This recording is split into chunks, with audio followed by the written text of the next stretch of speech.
Tuhan Yesus baik, amin. Untuk selama-lamanya kasih setia Tuhan tidak pernah beranjak dalam kehidupan kita. Bahkan berkatnya selalu baru dan baru setiap hari. Bapak Ibu Saudara kasih Tuhan.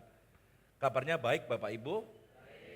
Jika ada yang sakit kita berdoa Tuhan sembuhkan. Amin ya.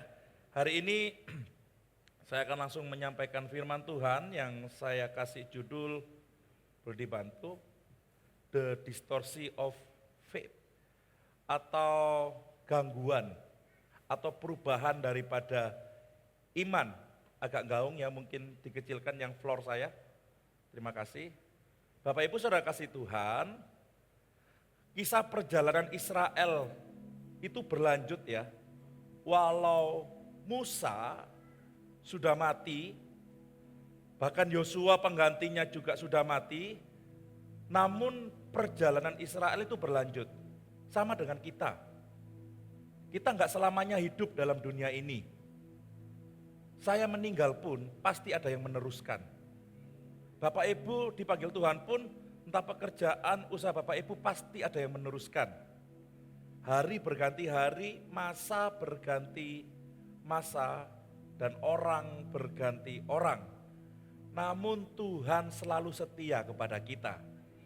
Jadi kekekalan Tuhan dibandingkan umur kita itu tidak ada bandingannya Bapak Ibu. Jauh sekali. Sama seperti orang Israel. Walau pemimpin dua orang yang hebat ini sudah mati, tapi janji Tuhan itu iya dan amin. Masalahnya orang Israel yang ada di tanah Kanaan belum sepenuhnya menduduki tanah Kanaan itu. Mereka memang menduduki tanah Kanaan tapi tidak seluruhnya. Sama ya dengan kita ya. Tuhan kasih janji kepada kita semua. Namun masalahnya umur kita yang terbatas. Tapi dia berkata bahwa keturunan orang benar tidak pernah ditinggalkan Tuhan. Selalu diberkati Tuhan. Ya, karena tidak ada pemimpin seperti Musa dan Yosua, orang Israel tadi yang tidak menduduki sepenuhnya tanah Kanaan, mereka justru tidak bersatu. Karena mereka terdiri dari 12 suku, dan 12 suku ini memiliki pemimpin masing-masing. Ternyata pada saat ada Musa dan ada Yosua, mereka berdua ini pemimpin daripada pemimpin, mereka disatukan satu visi, satu hati untuk melakukan kehendak Tuhan. Suruh berperang, berperang, suruh berhenti, berhenti. Masalahnya saat Musa dan Yosua mati, 12 suku ini yang memiliki pemimpin tadi ternyata mereka tidak bisa bersatu. Mereka itu terpecah dan ingin berperang sendiri-sendiri. Oh, ini sebuah degradasi. Memang pentingnya seorang leader. Bapak Ibu dan saya ini adalah pemimpin. Amin. Pemimpin minimal untuk dirinya sendiri. Namun kita dalam struktur organisasi dan kemasyarakatan, kita juga memiliki pemimpin yang hari ini juga dilantik Bapak Ibu. Kiranya presiden dan wakil presiden yang baru ini membawa kemuliaan Tuhan di negeri tercinta ini. Saya kembali lagi, karena mereka tidak mau bersatu, mereka ini memiliki pemikiran dan kehendak sendiri, maka Israel ini cukup sulit untuk mendapatkan penyataan janji Tuhan secara penuh. Walau secara de facto, secara faktanya, Kanaan sudah diduduki. Cuma tidak banyak, tidak semua. Musa ini memiliki bagian sendiri dari pembebasan Mesir sampai di depan Kanaan. Tugasnya Musa di situ. Tugasnya Yosua dari depan Kanaan sampai masuk Kanaan. Tetapi untuk merebut semua wilayah di Kanaan, Musa dan Yosua tidak lagi ada, mati. Dan Tuhan belum memiliki pemimpin yang baru. Nah, dari situ kita lihat ada perubahan nuansa dari dua pemimpin terus berganti menjadi pemimpin yang ada di 12 suku Israel. Pasti ada pergantian nuansa. Meskipun terjadi pergantian nuansa situasi dan kondisi, saya melihat di Alkitab bahwa janji Allah itu selalu terjadi atas Israel. Masalahnya, tinggal bangsa Israel itu sendiri. Sampai sekarang, bangsa Israel itu sakarepe dhewe. Buktinya apa? Tidak semua tanah Israel dapat mereka duduki. Betul enggak? Itu terjadi setelah Yosua meninggal. Nanti kita lihat Bapak Ibu. Makanya sekarang, sampai sekarang Israel itu perang terus. Betul ya? Mereka merebutkan wilayah. Dari dulu sudah terjadi. Padahal janji Tuhan kamu akan memiliki tanah yang penuh dengan susu dan madu secara utuh. Dua pemimpin dipanggil Tuhan, pemimpin berganti pemimpin, tidak bisa benar-benar mencakup sepenuhnya wilayah Israel. Itulah yang akan kita bahas hari ini Bapak Ibu Saudara kasih Tuhan. Menjadi sebuah pembelajaran bagi kita. Tuhan janjikan kepada kita dan keturunan kita bahwa berkat-berkatnya akan dilimpahkan. Bahwa kita tidak akan pernah turun tetapi kita akan terus naik. Masalahnya di kita. Kita taat gak sama Tuhan? Kita tahu janjinya itu ya dan amin. Tapi kita memiliki distorsi iman gak? Perubahan iman gak? Seperti yang orang Israel sedang alami. Ya, pada saat mereka menduduki tanah Kanaan step by step, bagian per bagian, Tuhan kan punya perintah. Perintahnya apa? Kamu duduki di situ, tanah Kanaan itu habiskan seluruh penduduknya. Artinya apa? Zaman dulu harus dibunuh. Semuanya zaman dulu, sekarang gak boleh. Untuk menduduki tanah itu kamu harus habiskan semua tanpa sisa. Satu aja sisa, betul gak kira-kira ya? Tanpa sisa, tapi tahu yang terjadi? Orang Israel, suku-suku Israel ada yang menghabiskan tanpa sisa, ternyata ada beberapa suku sekitar 5 kalau nggak salah, 5 atau 7 saya lupa, yang tidak menghabiskan semua penduduk tanah Kanaan. Dengan dalil mereka ngomong gini, kasihan loh kalau dihabisin. Oh, seakan-akan mereka punya hati. Tapi yang kedua, mereka berkata gini, ngapain kita habisin orang Kanaan? Kita jadikan aja buruh, kita jadikan aja budak. Kita buat mereka kerja rodi. Padahal perintahnya Tuhan apa tadi Bapak Ibu? Habiskan semuanya tanpa sisa. Israel enggak taat. Eman loh Tuhan. Enggak lah ya, enggak semua lah dihabiskan ya. 1-2 lah kita sisakan. Beberapa suku mulai kehilangan ketaatannya akan Tuhan karena tidak ada pemimpin yang dihormati. Bahkan pemimpin dari suku itu pun melegalkan, melonggarkan perintah Allah. Enggak apa-apa lah, Pak, ini Pak Wahyu loh Pak, cuantik loh Pak, masa dibunuh? Eman yo, eman Pak, jar kewes, sampai tua lah mati-mati sendiri. Pak ada anak kecil Pak, mungkin gitu, masa kita bunuh? Iya yo kasihan masih kecil ya, tunggu gede dikit ya habis itu kita beleh, gitu Bapak Ibu.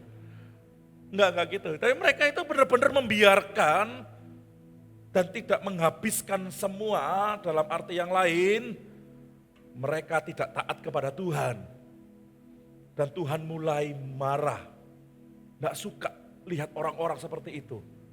Kayak gini, aku udah perintahkan kepada Musa, aku udah perintahkan kepada Yosua untuk habisin semua, tapi karena kedua orang ini sudah aku ambil dan pemimpin 12 suku Israel ini tidak setia, tidak taat seperti mereka berdua, aku mulai tidak suka. Tuhan mulai marah dengan kelonggaran-kelonggaran yang dibuat oleh suku Israel. Kita baca sama-sama ayat ini. Hakim-Hakim 2 ayat yang 1, 2, 3. Lalu dan berfirman, telah kutuntun kamu keluar dengan bersumpah kepada nenek moyangmu. Dan aku telah berfirman, aku tidak akan membatalkan perjanjianku dengan kamu. Ingat tadi, walau berganti pemimpin, berganti nuansa, Walau Allah kecewa atau marah, namun janjinya itu iya dan amin. Janjinya itu setia, kekal selama-lamanya. Allah itu bersumpah dengan dirinya sendiri kepada leluhur Israel. Dan sumpah Allah ini tidak bisa dibatalkan oleh apapun dan situasi kondisi seperti apapun. Tapi masalahnya, Israel yang saat itu tidak setia, bahkan sampai sekarang tidak menerima secara utuh janji Tuhan. Dalam keadaan yang cukup kecewa, mungkinnya cukup parah, Tuhan ingatkan perjanjiannya kepada suku-suku Israel yang tadi. Pertanyaannya, kenapa Tuhan ingatkan kepada suku Israel yang gak setia tadi? Tuhan mau menegaskan, walau kamu gak setia, aku tetap setia. Walau kamu gak setia, walau kamu gak taat, janjiku iya dan amin kepada kamu. Itu kayak sambar beledek rasanya ya. Sudah gak taat, sudah gak setia, Tuhan tetap ngomong, aku tetap setia, aku tetap berjanji, dan aku akan menepati janjiku. Namun kamu selalu ingkar janji. Bapak Ibu saudara kasih Tuhan, perintahnya Tuhan jelas sekali. Duduki tanah itu, habisin semua karena aku beri kemenangan kepada kamu. Jelas. Duduki tanah, habisin semua karena Tuhan sudah berikan kemenangan. Masalahnya tadi, disisakan. Ingat, saat mereka melonggarkan iman mereka, menyisakan sampai detik ini, Israel terus berperang. Padahal kalau mereka taat waktu itu kepada Tuhan, mereka taat menghabisin semua, mereka pasti sudah selesai masanya. Benar gak kira-kira? Itulah kita. Kenapa janji Tuhan tidak sepenuhnya terjadi atas kita? Bukan Tuhannya yang one prestasi, tapi kitanya yang sering one prestasi. Kitanya yang sering ingkar janji, kitanya yang sering tidak setia. Enggak apa-apa Tuhan, aku cukup 2 peta ini aja. Padahal Tuhan ngomongnya apa? Semua kapling di dusun Kelagen aku berikan kepadamu. Semua kapling, contohnya gitu. Aku cukup 2 kapling ini ya Tuhan, wis cukup lah gitu Bapak Ibu. Enggak apa-apa wis Tuhan. Padahal janjinya Tuhan satu kapling semuanya itu Bapak Ibu. Nah Israel tadi cukup 2 kapling, ada yang ngomong cukup 3 kapling ini ya Tuhan. Dan mereka terus seperti itu.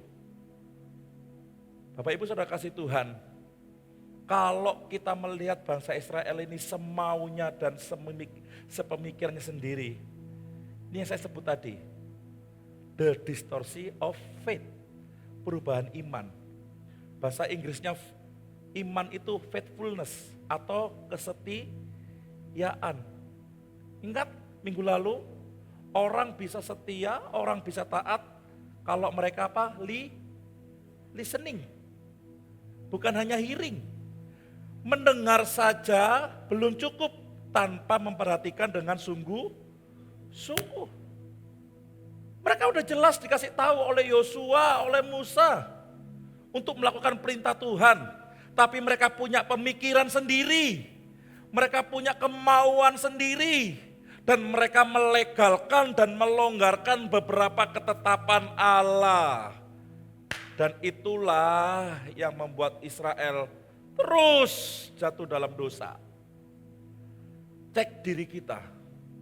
Firman-Nya itu tetap.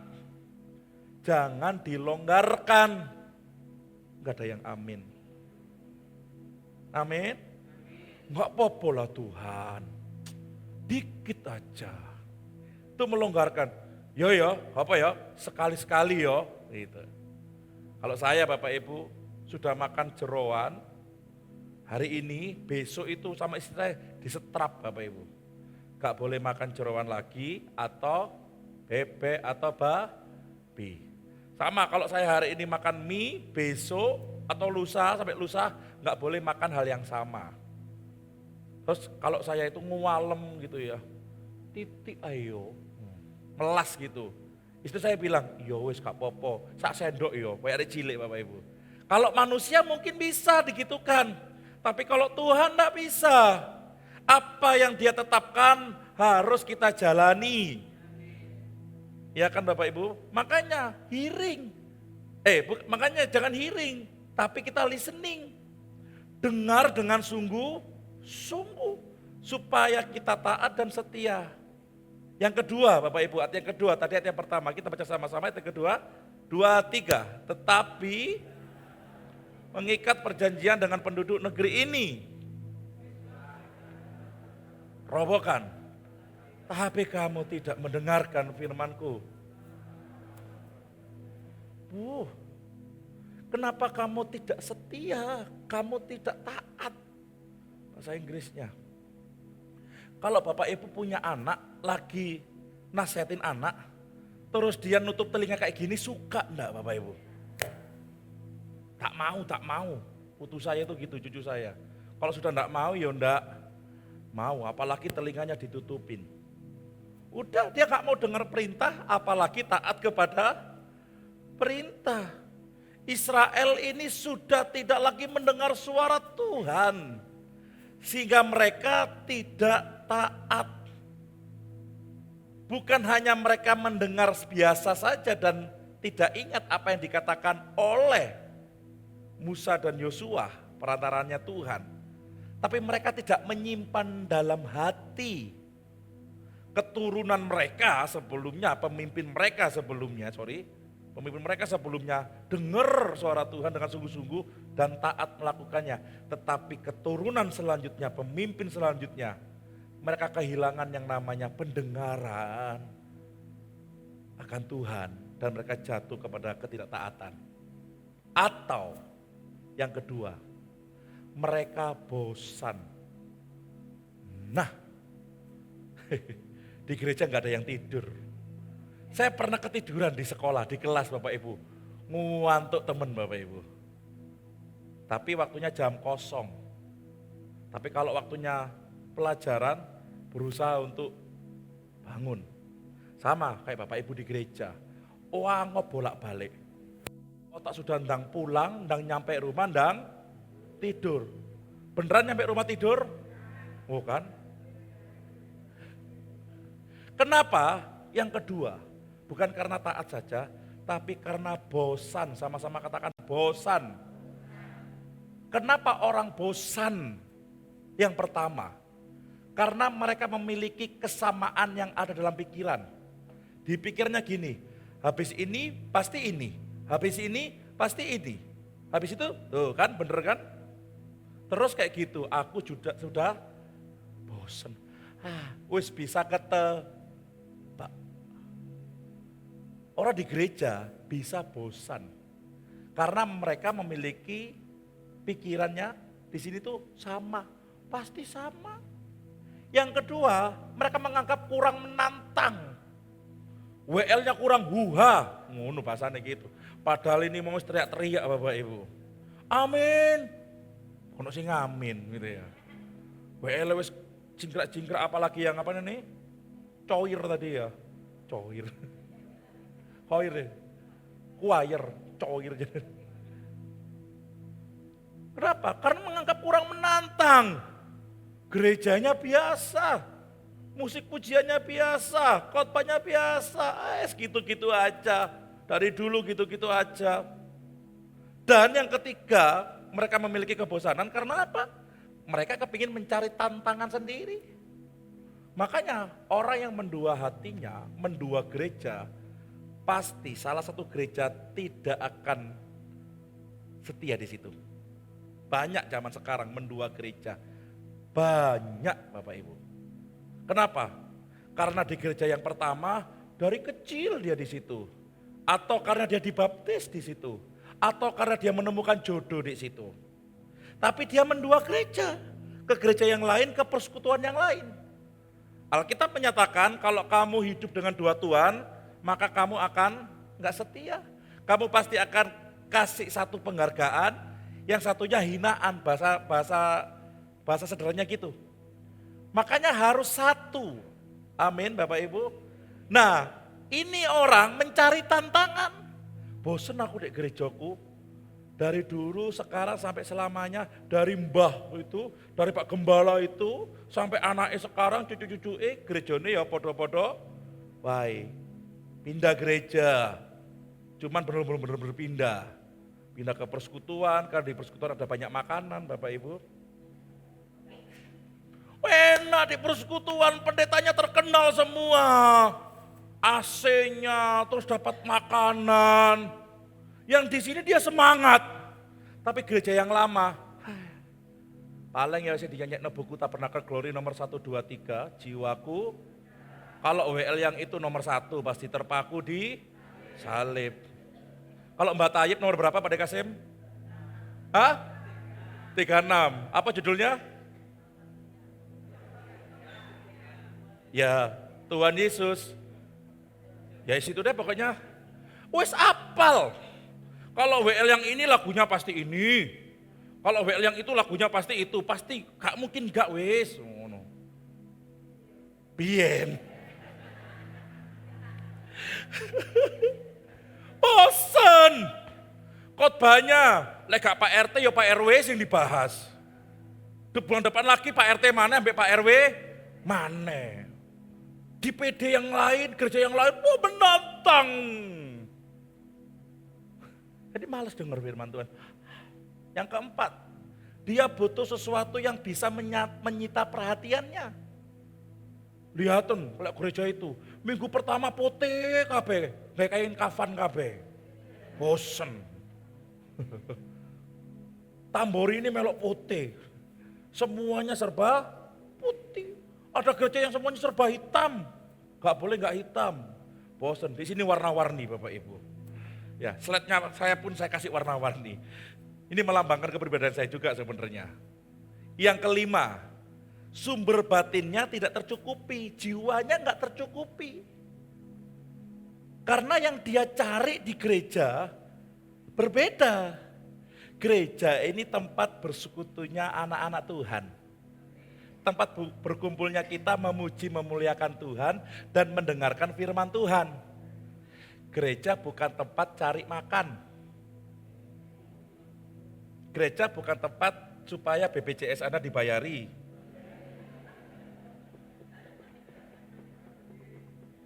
Gereja juga bukan buat tempat supaya Anda kalau pariwisata bayarnya murah. Enak yang gereja itu loh. Apa? Lek yang Bali bayar separuh. Separuh itu ya apa maksudnya? 50.000 dibagi 2.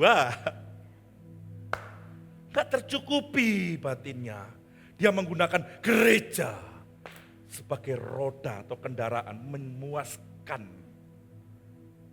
Wow, orang Israel itu ya gitu. Nanti kita lihat.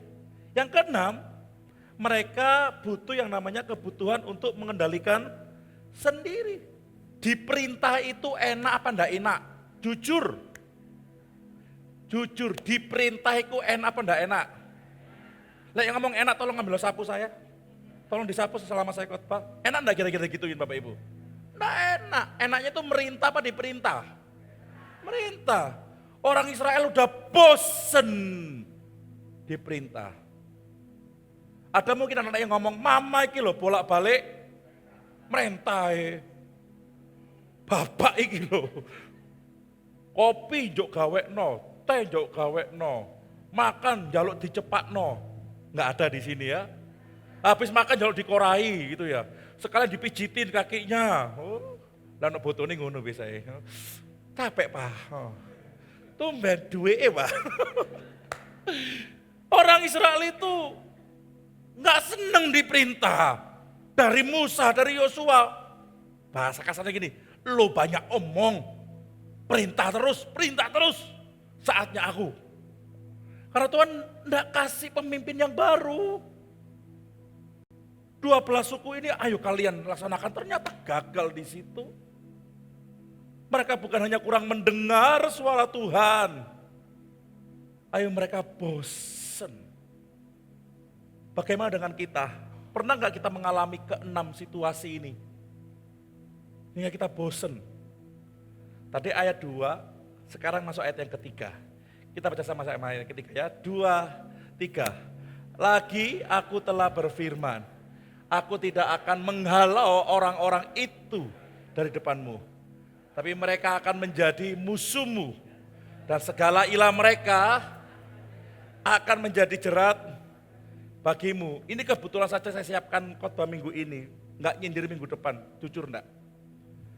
Karena beberapa suku Israel ini dengan sengaja tidak memusnahkan penduduk Kanaan dan menyisakan penduduk itu, maka Allah benar-benar membiarkan orang Kanaan yang sisa itu berdampingan hidup dengan orang Israel, dan itu menjadi jerat bagi orang Israel di kemudian hari. Kalau kita melonggarkan perintah Tuhan, yang mana perintah itu harusnya kita lakukan, tapi kita nggak lakukan dengan dalil A, B, C, D, apa yang kita longgarkan itu akan menjadi jerat bagi kita di kemudian hari. Orang Kanaan dibiarkan hidup dengan mezbah korban bakaran mereka dan berhala mereka. Tuhan biarin, sudah. Kamu disuruh musnahkan, kamu nggak musnahkan, ya sudah. Kanaan tetap ada berdampingan dengan kamu, sehingga mezbah korban bakaran mereka dan berhala mereka akan menjadi jerat bagi kamu. Wow. Awalnya kepingin, lah 1-2 lah, ya so-so lah ya, cincelai kita. Sama Tuhan Naisa, kamu udah biarin, udah aku tetapkan. Artinya apa? Orang Israel saat berhidup berdampingan dengan orang Kanaan, mereka tiap hari melihat orang Kanaan beribadah kepada berhala mereka. Lama-lama kumpul orang Israel dengan orang Kanaan, pasti pergaulan yang buruk merusak kebiasaan yang baik. Akhirnya mereka menyembah berhala mereka. Ayat 13 saya lompat. 1, 2, 3 sekarang 13. Baca sama-sama, 2, 3. Demikianlah mereka meninggalkan Tuhan dan beribadah kepada Baal dan para Asyitoret. Kalau kita terus melonggarkan dan kita nggak menuruti perintah Tuhan, lama-lama kita akan ikut kebiasaan itu. Mereka meninggalkan Tuhan dan beribadah kepada apa? Baal dan Asyitoret. Baal itu adalah penghulu dewa yang dipuja orang Kanaan, menjadi dewa tanah. Penyembahan Baal mencakup korban anak-anak demi menyenangkan hati sang dewa. Jadi gini, kalau untuk menyenangkan hati dewa itu anak harus dibakar. Masukkan. Anak harus dikorbankan. Masih ingat Abraham? Abraham gak terlalu susah untuk mengorbankan Ishak. Karena memang agama sebelumnya, kepercayaan sebelumnya yang dianut Abraham, untuk menyenangkan dewanya, kamu harus persembahkan anak. Dan itu terjadi di Kanaan, di Israel. Supaya dewa Baal ini disukakan, maka anak harus dikorbankan. Meskipun itu anak satu-satunya. Allah pernah ngomong gitu? Yang dikorbankan bukan anakmu, tetapi hidupmu persembahkan kepada Tuhan. Beda dengan dewa Baal. Yang kuning, orang Israel menganggap yang mempunyai atau yang berkuasa atas tanah Kanaan adalah dewa Baal. Itulah sebabnya mereka harus tunduk, harus hormat kepada dewa Baal. Supaya semua Kanaan dapat mereka kuasai. Masih ingat tadi di awal khotbah? Tidak semua tanah Kanaan mereka kuasai. Udah capek dengan Tuhan, udah bosan dengan perintah Tuhan. Aku ambil keputusan sendiri.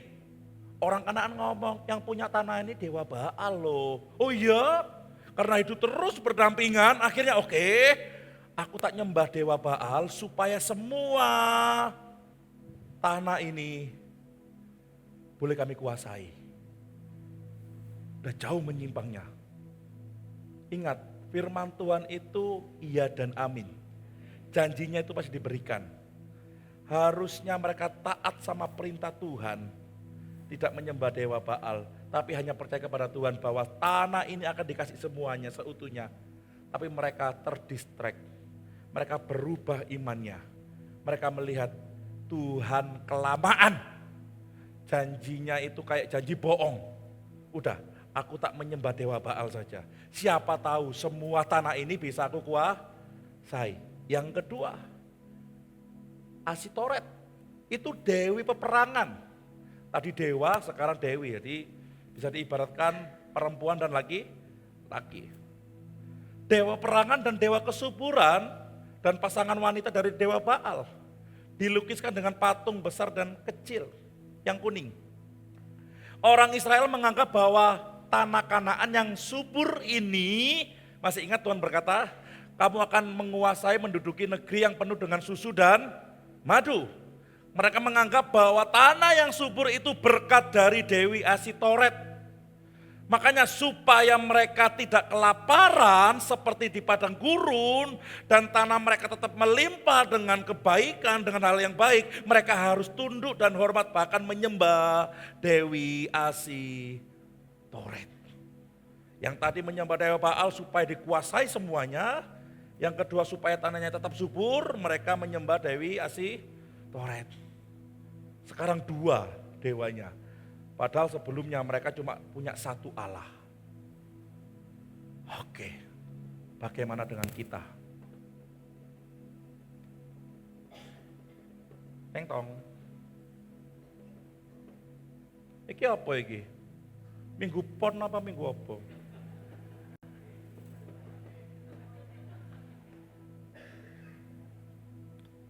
Yang bikin ini, apa ini namanya?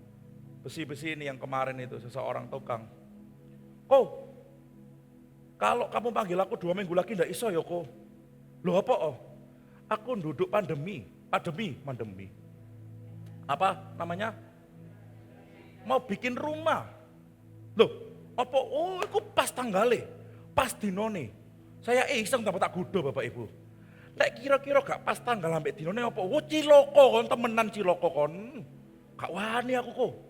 Iku ngitung tekan ndi, wis sing tuwek-tuwek sing ngitung wis. Di sini nggak ada ya? Di sini loh ya. Saya nggak tahu di sini. Tobat. No. Bertobat. Kita hanya punya satu Allah yang kita percaya. Dia penguasa semuanya. Amin. Wah, Pak, anakku sawanen, Pak. Apa oh? Wis gara-gara wingi lho Pak, odo mbek wong ngene. Lho kok iso lho saya bilang gitu. Dewa Baal dan Dewi Asi. Tombo ono. Pas iki wis. Iki mbok Kemis Pahing, mbok Sabtu Kliwon, mbok apa gak tahu Bapak Ibu. Pas iki, hitungane pas. Sama enggak sama orang Israel? Sama. Mulai meninggalkan Tuhan dan mulai percaya pada hal-hal yang seperti ini. Makanya hidupnya muter kayak gangsing. Yang percaya primbon Jawa hari ini tobat. Ini ada perjamuan nih.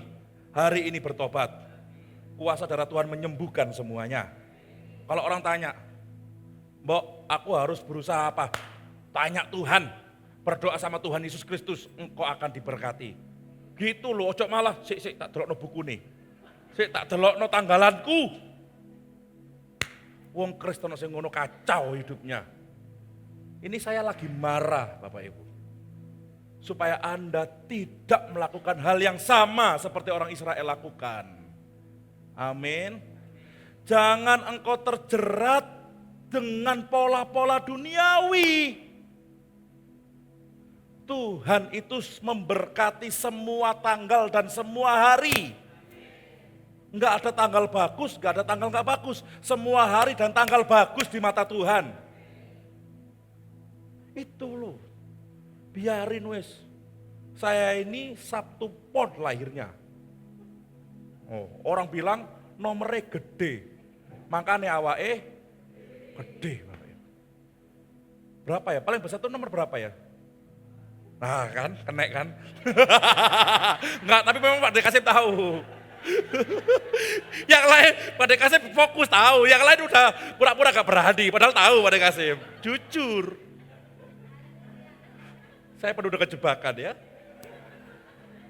Saya nomor kalau nggak salah 18, besar nggak itu Bapak Ibu? Iya. Mulai wedi, wis ngomong wis. Sudahlah. Kita percaya satu Tuhan. Hanya di dalam Tuhan Yesus Kristus. Janjinya itu ya dan amin. Udah enggak usah percaya yang lain, tinggalkan semua. Kenapa? Kita baca ulang ayat ketiga ini. 2, 3.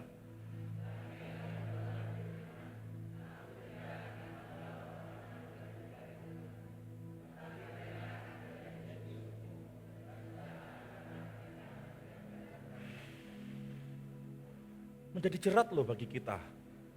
Betul enggak kira-kira? Karena kita melonggarkan itu, kita ngomong ke orang, loh kamu nepeti rumah ta? Iya, dinopo kemis, gak apik kemis iku.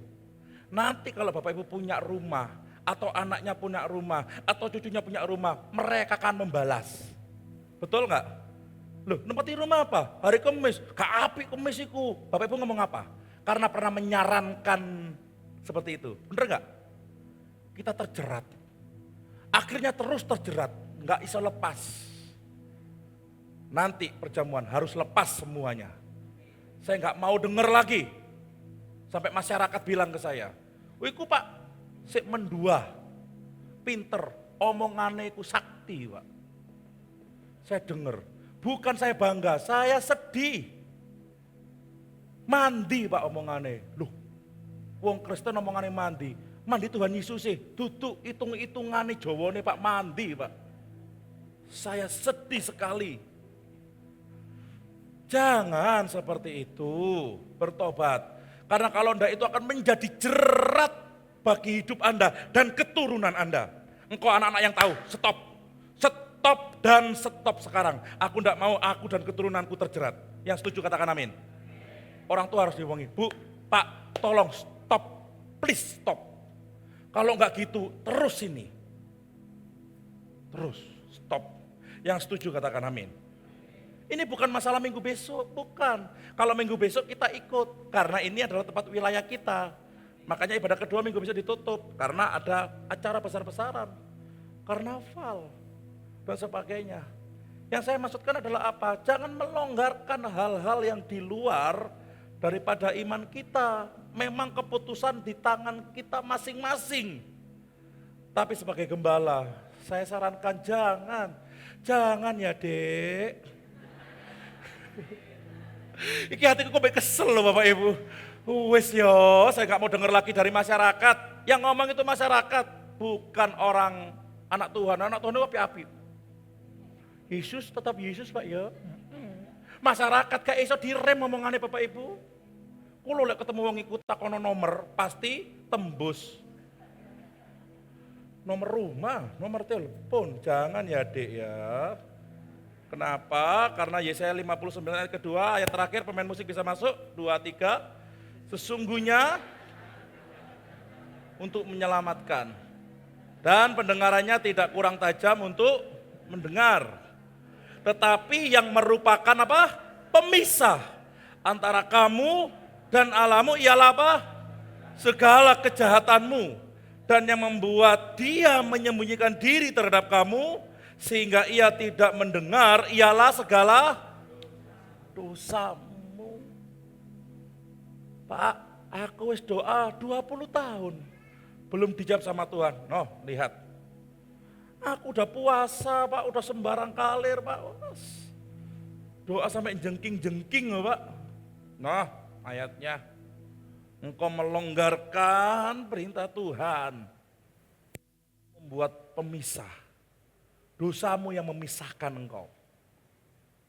Tuhan itu enggak bisa jadi satu dengan dosa. Enggak bisa Bapak Ibu. Dosa ya dosa, enggak ada dosa putih, enggak ada dosa hitam. Enggak ada dosa kecil, enggak ada dosa besar. Titik ayo, dosane lak titik. Jare sopo? Ajaran dari mana? Enggak ada, dosa ya dosa. Engkau lakukan dosa, memisahkan engkau dari Tuhan. Karena dosamu itulah yang membuat Tuhan gini. Enggak. Aku enggak bisa, kamu terus kayak gitu. Makanya Israel terus berputar hidupnya. Adakah kita seperti itu? Atau adakah kita sedang berputar berjalan di tempat hidup dari bulan ke bulan? Tahu maksudnya Bapak Ibu? Aduh, Oktober abot teman, bener gak? Semoga November bisa enteng. November berat. semoga Desember bisa enteng terus, hidup dari bulan ke bulan. Kerja kayak susah. Padahal orang lain kerja santai, berkatnya banyak. Kita kerjanya susah, dapat uang banyak, keluarnya banyak. Entah sakit lah, entah masalah lah, entah apa yang rusak lah. Biasanya gitu. Kalau sedang gak ada uang, baik mobil, motor, rumah, baik-baik saja. Tapi mau dapat berkat, ono ae motornya gangguan, mobilnya mogok, rumahnya bocor, bener gak Bapak Ibu? Nah itu, biasanya ngono. Kok ngini ya Tuhan ya? Kenapa? Hidup kita muter. Ayolah, kita belajar setia kepada Tuhan. Sekali Yesus, selamanya Yesus. Hanya Dia, enggak usah yang lain. Jadi kita sepikan Gunung Kawi. Amin. Jangan sampai banyak orang ke sana, apalagi sampai orang Duren Sewu ke Gunung Kawi. Ya ampun Tuhan. Enggak tahu ya. Jangan sampai Bu Sri. Di sana banyak monyet soalnya. Digandoli monyet nanti. Ya, ada nggak anak Tuhan yang main gituan? Ada banyak. Toko ini sepi tutup. Maaf, toko saya tutup tiap Kemis. Ono apa Kemis Pak? Dikongkon Pak Guru. Wes tuwek sekolah mana? Punya Pak Guru. Dikongkon wong pinter. Kenapa? Tutup minggu karena engkau beribadah kepada Tuhan. Buka mana setelah ibadah Kak Popo, amin. Banyak gereja Surabaya gitu. Kenapa ibadahnya sekali? Ya Pak, habis ibadah jemaat buka warung Pak, oh podo, banyak yang gitu ya. Kenapa gak ibadah siang? Gak iso Pak, warungnya yang sepi balik siang Pak, oh iya bener sama. Gitu. Tapi ada orang-orang yang tutupnya Kemis, tiap Kemis. Tanyai, ya enggak. Waya ibadah kan biasanya ibadah itu di hari Jumat mereka, betul ya? Kemis tutup, ada yang Senin tutup. Aneh-aneh macam-macam Bapak Ibu. Kita enggak seperti itu. Kita tutup, kita enggak buka, kita enggak kerja hari Minggu. Itu kita mengistirahatkan diri untuk fokus beribadah kepada Tuhan. Bukan karena supaya saya diberkati, tapi karena saya sudah diberkati, saya datang beribadah kepada Tuhan. Kita lihat ya, kita cek diri kita ya, mau hidup kita baik-baik saja, lakukan perintah Tuhan. Jangan mendua hati. Yang mendua hati hari ini bertobat, disucikan dengan tubuh dan darah Tuhan. Kalau orang tanya, Pak, Bu, nomere piro? Nih, bacaan Alkitabku akeh nomere. Setuju? Lihat sendiri nomor berapa, pasal berapa, ayat berapa. Wes di situ tanya om. Wah, di situ kita bisa memenangkan jiwa. Dan kita tidak terjerat, bahkan keturunan kita terlepaskan semua. Sehingga kita hanya fokus saja pada Tuhan Yesus Kristus. Semoga Bapak Ibu Saudara kasih Tuhan hari ini mendapatkan berkat daripada firman Tuhan. Berikan tepuk tangan yang meriah bagi Tuhan Allah kita. Mari bangkit berdiri.